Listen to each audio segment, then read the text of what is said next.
ମାଲକାନଗିରି ଜିଲ୍ଲା ବନ ବିଭାଗ ପକ୍ଷରୁ ଜିଲ୍ଲାର ବିଭିନ୍ନ ରେଞ୍ଜରେ ପକ୍ଷୀ ଗଣନା ଅନୁଷ୍ଠିତ ହୋଇଯାଇଛି। ଜିଲ୍ଲାରେ 60 ପ୍ରଜାତିର ଦେଶୀ ଓ 10 ପ୍ରଜାତିର ବିଦେଶୀ ପକ୍ଷୀଙ୍କୁ ଚିହ୍ନଟ କରାଯାଇଥିବାର ଡିଏଫ୍ଓ ସାଇ କିରଣ ଡିଏନ୍ ଓ ସହକାରୀ ବନ ସଂରକ୍ଷକ ମୁନସୁନ ଖେମୁଣ୍ଡୁ ଗଣମାଧ୍ୟମକୁ ସୂଚନା ଦେଇଛନ୍ତି।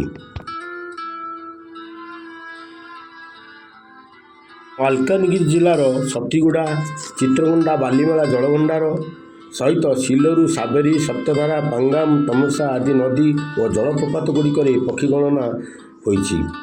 ପ୍ରଥମ ଥର କରି ଚଳିତ ବର୍ଷ ହାଇସ୍କୁଲ ଓ କଲେଜ ଛାତ୍ରଛାତ୍ରୀ ଏବଂ ଗଣମାଧ୍ୟମ ପ୍ରତିନିଧିଙ୍କୁ ପକ୍ଷୀ ଗଣନାରେ ସାମିଲ କରାଯାଇଥିଲା।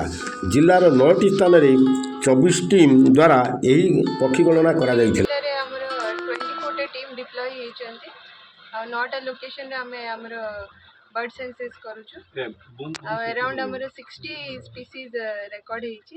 ତା ସହିତ ଆମର ମାଇଗ୍ରେଟରୀ ବର୍ଡସ୍ ବି ବହୁତ ଅଛନ୍ତି, ଯାହାକି ଆମର ସେଣ୍ଟ୍ରାଲ ଏସିଆରୁ ଆସିଛନ୍ତି, ୟୁରୋପରୁ ଆସିଛନ୍ତି, ସାଇବେରିଆରୁ ଆସିଛନ୍ତି। ତ ମାଇଗ୍ରେଟରୀ ବର୍ଡସ୍ ଦେଖିବା ପାଇଁ ସତୀଗୁଡ଼ାକୁ ନିହାତି ଭିଜିଟ୍ କରିବେ। ଆଉ ଆମର ମାଲକାନଗିରି ଆମର ବିଦେଶୀ ପକ୍ଷୀ କେତେ ଆସିଛନ୍ତି? ପ୍ରାୟ 10ରୁ ଉର୍ଦ୍ଧ୍ୱ ସ୍ପିସିଜ୍ ଆମେ ଟୋଟାଲ କେତେ ପକ୍ଷୀ ଗଣନା ଏବେ ଚାଲିଛି, ତ ଏବେ ଯାଇ ତ ସରିନି କାଉଣ୍ଟିଂ। ଟୋଟାଲି 60ରୁ ଅଧିକ ସ୍ପିସିଜ୍ ଆମେ ଆଇଡେଣ୍ଟିଫାଇ କରିଛୁ।